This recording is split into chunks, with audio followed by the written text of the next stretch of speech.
Hello, and welcome to the Watership Down podcast, episode 24. A complete change of plan this week, as I've just filmed and uploaded my first site visit from Sandleford Warren to the River Enborne, and decided that this merits its own episode, which I'm going to record outdoors, as that feels appropriate. I'm recording this introduction at our allotment on a lovely sunny August afternoon, 4 days after my first site visit. First of all, I'm going to give an extended report on the visit, unscripted, then I've decided to include the entire audio track from the film on YouTube. Some of it isn't good radio, particularly at the beginning, but the sounds from the actual locations make up for that. Well, I think so. The link to the film is in the notes. Do give it a watch and subscribe to the YouTube channel if you haven't already. And, as they say on YouTube, remember to hit the bell.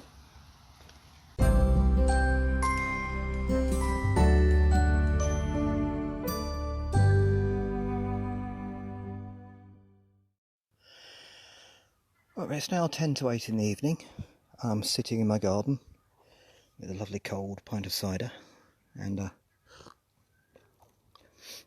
recording this unscripted. Just got a list of things to mention about the site visit. First of all, one thing that surprised me about this site was that there were no YouTubes of it already. I couldn't find anything about anyone's done this walk or visited these sites. I found out why, because they're not very easy to get to. It's not a well-known site, and the path down to the Enborne isn't very obvious at all. First of all, the journey there. I mean, in theory, from where I live, it's a 2-hour drive to all these sites. It's 2 hours to get there. But actually, in the event, it took 4 hours to get there and 3 hours to get back, because as soon as I set off, I hit a traffic jam and the GPS didn't correct me early enough, and I was stuck in traffic for an hour. So yeah, typical British roads. You'll hear that at the start. There's just this sound of me driving and then a traffic jam, because I thought I couldn't resist including that. Like I say, not great radio. Anyway, I eventually got there. Just before I got there, I refer to it in the video as Greenham Common Air Base, but actually it's the site that used to be Greenham Common Air Base. It's not now, it's a business park, but in the 80s it was very famous for the demonstrators, women demonstrators outside, anti-nuclear demonstrators.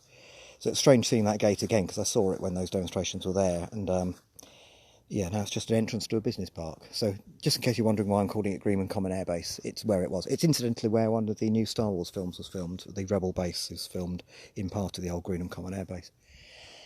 So, I got to the rugby club in Newbury, which very kindly let me park in their car park, because it's right next to the Warren, the site of the Warren.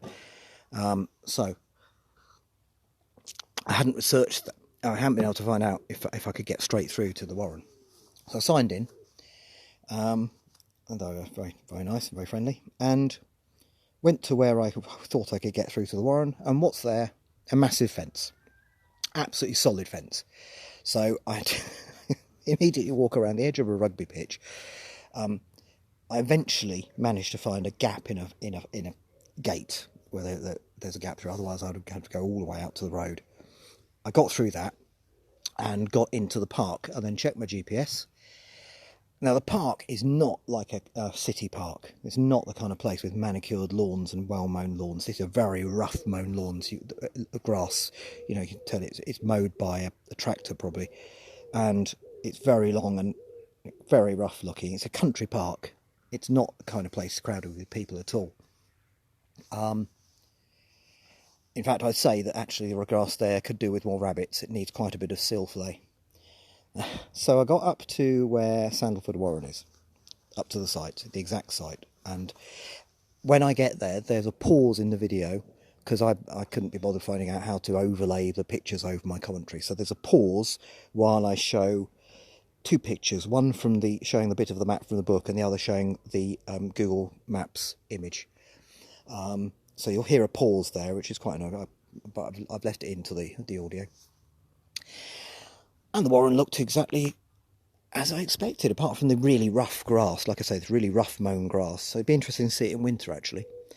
And then I started looking for the fields of blood. There was a gap in the fence. I could see a gap, and I thought, no, surely not. I assumed that the place was too near to the rugby fields, that the rugby fields would be visible through this gap. But when I went up the bank, I found myself in a place that looks exactly like the site where the notice board is. I didn't even mention the notice board. It looks exactly like the site where the notice board was in the beginning of Watership Down, where Fiver sees the fields covered in blood. It looks the same. This gap in the hedge, after 50 years, it's amazing to see the same gap in the hedge there. I do mention trying to find a culvert.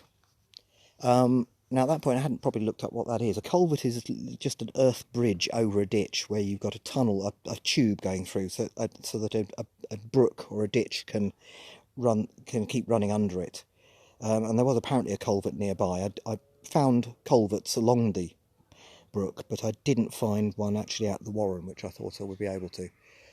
The ground was very boggy. As soon as you got to the bottom of the slope, it's really boggy, especially for this time of year. Now, in the video, I keep on referring to the brook as a ditch, but it is actually a brook. It's a brook going down to the River Enborne. I mean, I keep calling it a drainage ditch, but I should call it the brook. That's how it's referred to in the book. I was walking through, came through a hedge at one point. There were two blokes camping there with their kids, and this funny man with his camera in his hand comes bursting through the hedge. So I explained to them I was doing YouTube. They were very friendly about it. And then I found a culvert. For some reason I referred to it as a land tube. I don't know what that was. I think I was thinking about a land drain, a silly phrase to use. Anyway, it's a land drain, and you can see there's an earth bridge over it. And then I hit this narrow belt of trees. Now, I started walking past that, where I should have gone into them, because I think that was the start of the wood. But along the side of that belt of trees, I saw some rabbits running into the woodland. So yeah, found the rabbits on Sandleford Park. None at the site of Sandleford Warren at all. And then I went into the woods. I should have done some low shots, actually, from the rabbit's point of view. But yeah, I didn't think to do that. I was having a hard enough time as it was anyway, walking through as a human being. Yeah, the woods were boggy. The ground was... You can actually hear it on the video. The squelching sound is my shoes going into the ground, getting absolutely soaked. I brought Wellington boots with me, galoshes, you might think you know them as. But I didn't think I needed to take them with me because it was a sunny day. Or my raincoat. I didn't take my raincoat either, which is a good idea. And at one point, I had to come out of the woods again. I got to a gate. I climbed over the gate, and there was a trackway going across the woods, which isn't mentioned in the book, I don't think. So I climbed over the gate. On the other side of the gate, there was a private keep out notice. Well, I'm sorry, but I've apologised in the notes of the video to whoever's land I trespassed on, but I just went past that. There was no way of finding out whose land it was and getting permission, so I just pressed on. So, yeah, eventually it got impassable. It was very flooded. There was no way of getting through, so I had to come out of the woods. I was a bit nervous about that because I was on private land. So I walked along the side of the woods, along the side of a wheat field, where I saw a hare in the field. Now, I've mentioned rabbits and hares, and I also, at one point, saw a deer in the woods. Didn't manage to get any wildlife on camera at all. Not one. Absolutely ridiculous. All this wildlife I saw, didn't manage to get them on film. Really sorry about that. Shortly after that, the ground got drier in the woods, and I went back in again, and there was a path, but it was hard going. This is not a place where people were going at all. My shoes were getting so wet. And I also four shotgun cartridges lying on the ground, so it's a bit nerve-wracking. This is obviously private land where people do shooting. And then the ground started to slope down, as it does in the book, or in the film rather. You see a bit where the ground slopes down, but it's a bit more open than the wood I was in. It's very close woodland, as you can see and hear, indeed, on the video. And then there was a sound of gurgling water, and there was the Enborne. It doesn't look anything like I expected it to in the book. I've definitely reached the part that's labelled in the book, that's for certain. It's the bit where the brook meets the Enborne. That's definitely the bit I was on. Now, whether or not they used another bit for the film, I don't know. because they background shots, like where Fiver saw the notice board, were all based on real places, I thought. And maybe they used another part of the Enborne for that, or maybe it looks very different at another time of year. But it doesn't look the same. There's a gravel spit mentioned in the book, which they go to, finding some lower ground. And I definitely found that. In fact, it was a gravel island I actually went onto and was walking up and down it while I was filming. And also the funny thing was, I can't help thinking this is deliberate, there's a log across the Enborne. There is a wooden log right across the Enborne, right in the place where the rabbits cross, according to the book. I can't help thinking someone's put that there deliberately. So yeah, they wouldn't have needed to float across, they could have just walked across that. In fact, I think a person could as well. So, having got all the shots I needed and tried to kind of occasionally not talk while I just took in the sounds of the place and just let the pictures speak for themselves, I did have a little moment to myself where I just knelt on the ground on the spit and just put my hands in the River Enborne and put some water on my face. It just felt like a special moment just to connect with the place. I'm like that. And then I left. And the walk back was a lot quicker. The track I mentioned earlier on that went across the woods, that's not mentioned in the book, I don't think, I walked along that. Went through a barbed wire fence and was back in Sandleford Park. And I was recording my thanks to the rugby club as I walked back, because I'd forgotten, of course, to do it when I started the video. And then it started raining. And I thought, okay, I do record myself. I could record the start of the rain in the video, and I sound quite amused at that point. And then there's a closing shot where I'm not saying anything, where I wasn't so amused, because the rain got really torrential, and I was absolutely soaked. I'd forgotten my raincoat, and I was trying to protect my phone, because I was really worried. I got all this footage on my phone, and I was getting absolutely soaked through. So I was like, right, there's nothing for it. Under the trees, I was getting no shelter at all. It was torrential rain. So I tramped back to the car. As I came up the field, a huge hare ran into the field, absolutely massive hare, with this demented look in their eyes, like they always seem to have. Maybe it's because I only ever see them when they've seen human beings. And this demented look in its face, ran nearly towards me, and then changed direction and ran in a wide circle around me. Massive, beautiful hare. Again, did I get it on the film? No, because I was so concerned about protecting my phone. Didn't even think to. So eventually there was a crack of thunder, and then rain stopped, and I got back to the rugby club. I was meant to sign out at the rugby club, but I stood at the door because I was dripping wet and said, right, I'm not going to come in. Thank you for the use of your car park. And they looked at me like, oh God, who's this bedraggled YouTuber? Wrung out my clothing, changed into my Wellingtons to drive back because my feet were so wet, absolutely soaked through, put on the car heater and drove back through floods as well. There had been flooding because of this. So yeah, 3-hour drive back. That was all right, uneventful. So that was site visit 1. Up next is the entire audio track from the YouTube. I hope what I've said has given some context. I've said some of the things now I wish I'd said on the video. Like I said, I hope it makes for good radio. Some of it won't, but anyway, enjoy.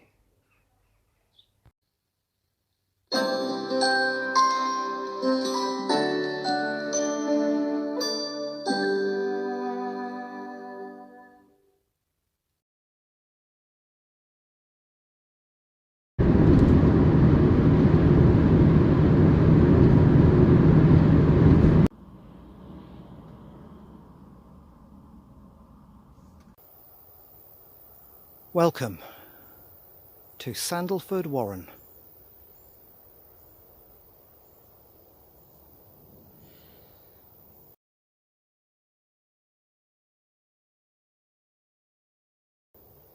I'll try and edit in a couple of shots of the map from Watership down the book and from Google Earth just at this point to establish exactly where I am, but this is as close as I can get to the arrow in the book.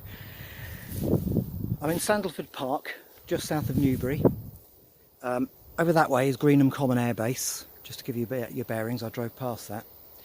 And this bank here looks ideal. It's right in the corner of the park, tucked right out the way. The ground's a bit more boggy than I expected, but we've got the sun. I do see a single tree there. I hoped it'd be a rowan tree. That would be appropriate for a 3-hour ride, but I think it's an oak tree.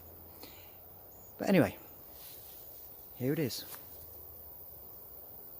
Sandleford Warren. Unbuilt on. Ideal for rabbits. Now I've just got a bit closer to where the main holes would be in the warren here. I imagine the Freya rolls would be around here somewhere. But over there is the gap that suits where in the film, 1978 film, I'm sorry about the wind if the wind's causing a problem here.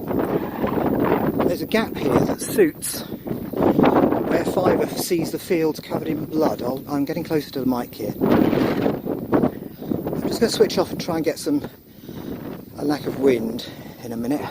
Actually, no, I'll keep filming. But if you think about it in the film, Hazel and Fiver's outskirts, their holes will be over here somewhere, I think. And there's a gap here.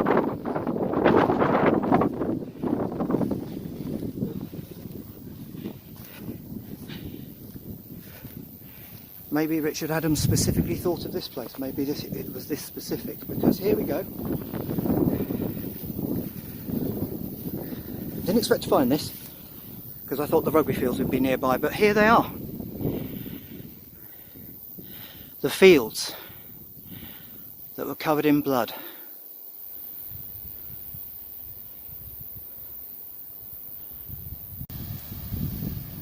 Right, so turning around, we're going to look back down the slope here, and the ditch is just over there, where I believe they collect. That's the ditch, the brook they go down to get away from the warren. It's not very far away really. For a rabbit it would be a larger area, but it really is a small area. So they wouldn't have had much to hide from the owsler. And this place is a lot more overgrown than the photograph I've seen of it from about 20-30 years ago. But I'll try and find the culvert. I'm not sure I'll find that. But I'm going to go to the ditch now and walk down the ditch. It's quite boggy, but I'm going to walk down the ditch to the River Enborne. That's the aim of today, to get to that first part of the book, and that's down in that direction. So now I'm at the ditch. That's looking north roughly. See, it's actually quite full. It's been raining because of our rubbish British summer. I should mention it took me 2 hours longer than I expected to get here. Typical British roads, as you'll see at the start of the video. I've got to include some shots of that. Not many, because that's not what you're really watching this for. But now we're going to walk down the ditch. Not going to film all the way down.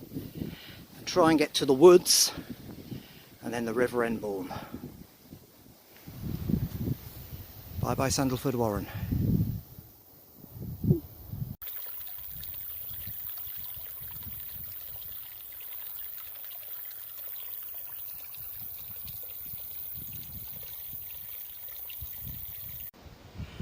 So I just got through a first gap in the hedge here and up a path there, so there's a path that goes across, which I might edit it later. This is a continuation down towards the River Enborne here. The ditch is over there. So just continuing on down, we're about halfway to the river now. And over the ditch you get these ways with a land, there must be a land drain under there, so the ditch is still going down. It really does need draining here. So this is a kind of earth bridge with a land tube underneath. Rabbits would be able to hide in here, I guess, if it was dry. Of course, being the British summer, it isn't dry. As you can see, quite waterlogged ground, and I forgot to bring my willy boots. As I came through the hedge just then, there were a couple of guys camping with their kids, and I'm continuing down towards the Enborne now.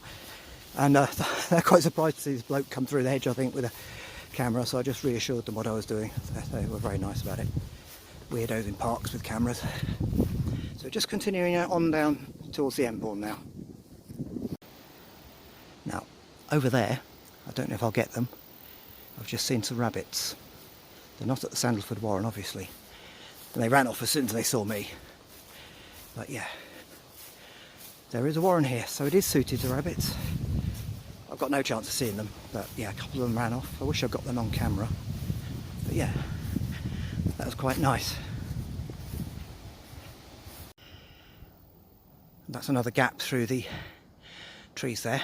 This is where I saw the rabbits, along here. There's little copse in there, so ideal place for them. And then we're continuing on down towards the Enborne this way.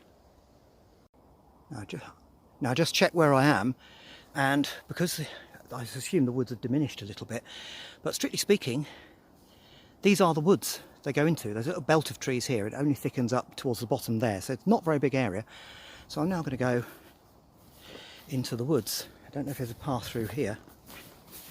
I think they enter up there somewhere, probably in the book. I'll just see if there's a path through. Of course, there does seem to be some kind of path. Don't know how boggy it'll be. So yeah, we are entering the woods, and there's lots of stinging nettles.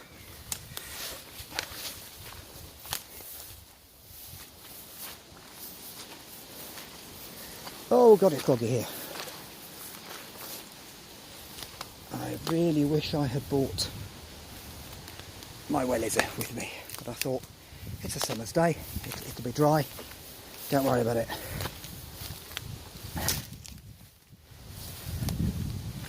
Yes, I can see why a rabbit would be intimidated by this.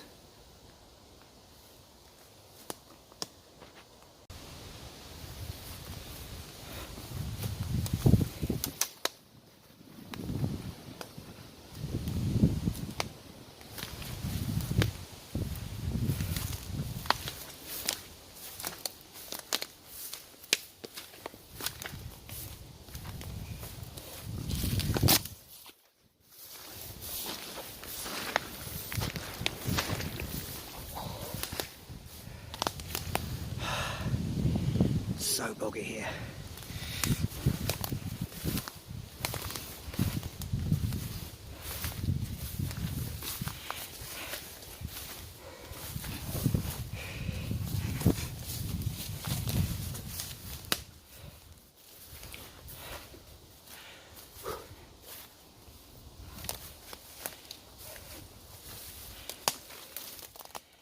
And we found a track. So I'm going to check where that goes. Now on the other side of the track, and this is the drainage ditch leading down to the Enborne, so we're going to try and get down to the Enborne now somehow. Just gone past a private keep out sign, but that's not going to stop me. I've come too far.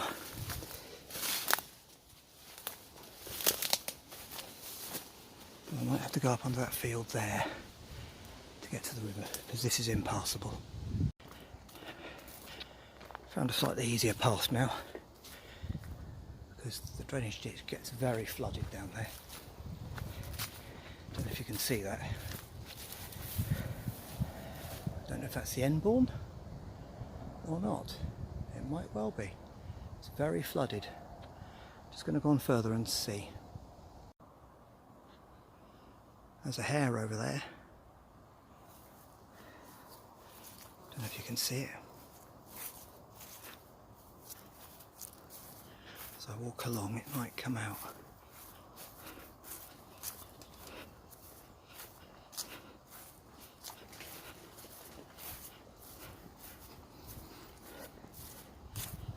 I'm zoomed in, so sorry about the shake.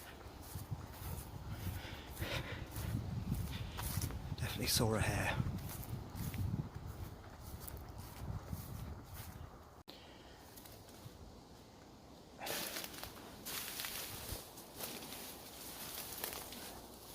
Just saw a deer in that wood over there. I'm going to carry on up on the high ground because it gets boggy down there, but that's the woods there. See how spooked rabbits would get in there. And they continue down to the Enborne. I've just found a way into the woods, and here's that drainage ditch. Again, coming down. So that's the line we follow down there. We're nearly at the Enborne now. The ground is starting to slope downwards. I wonder if we're getting towards the river. This would be the woods where there was a dog loose. Right here.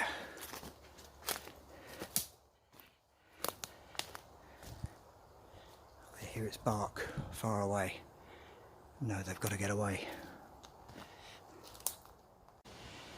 And I think down there is the River Enborne.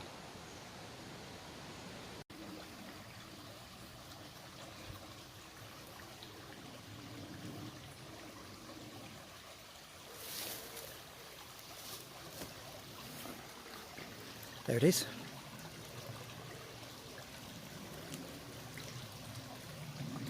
It's not very big. There's a gravel spit. There's one of those mentioned in the book.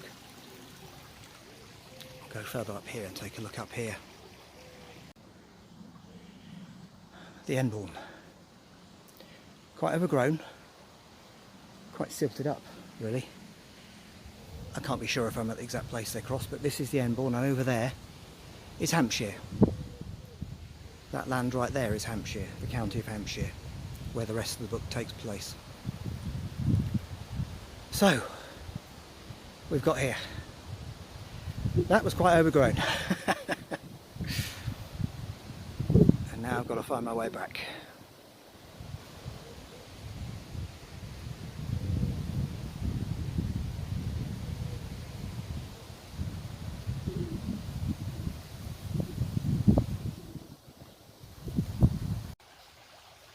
And here, conveniently, is a piece of wood they could have used to cross the Enborne. They wouldn't have had to float on it.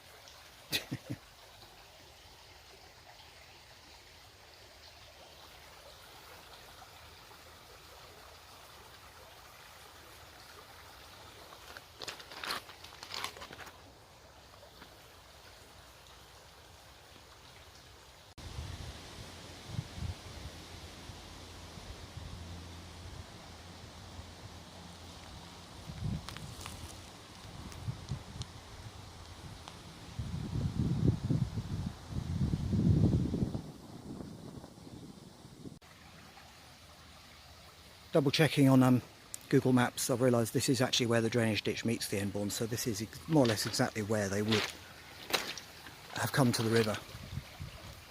Right here. And this is the stretch they would have to cross.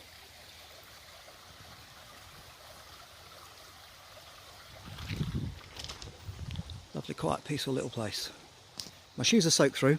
I narrowly avoided being stung by stinging nettles. Well worth it. And I've dropped a pin here so I know exactly where this is, so I can come back here. Lovely quiet little spot.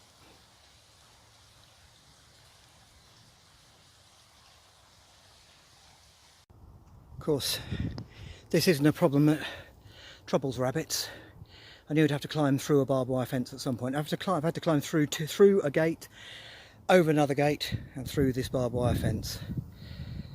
Yeah, but I'm now back in Sandleford Park. While I'm on the subject, I need to say thank you to Newbury Rugby Club, who allow me to park right by Sandleford Park. It turned out there wasn't actually a way through. I had to go along the edge of one of their pitches and find a way through the fence. But it was the most convenient place, so I'm really grateful to them. They're very good people. They've been very helpful and accommodating. I thought I was done, but I'm not, because of course now I'm done. Now it starts raining. That was lucky. I'm going to get a bit wet getting back, but yeah. Anyway, back to the car.